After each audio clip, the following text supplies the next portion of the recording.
Medeniyetler şehri Diyarbakır'a sizler de hoş geldiniz. Bugün Dosa Dosi Fashion Show'un sonbahar-kış kreasyonlarının tanıtımını yapıyoruz.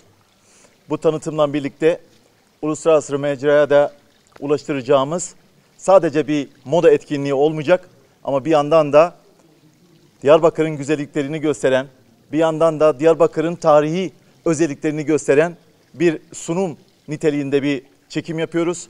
Diyarbakır'a da ilk defa geliyorum ve geldiğim için çok mutluyum. Böyle bir projenin içinde olmaktan gurur duyuyorum. Bu projenin nerelere gittiğini ve ne şekilde ülkemizi tanıttığını da çok iyi bildiğim için bu beni daha da mutlu ediyor. Benim Diyarbakır'a ikinci gelişim.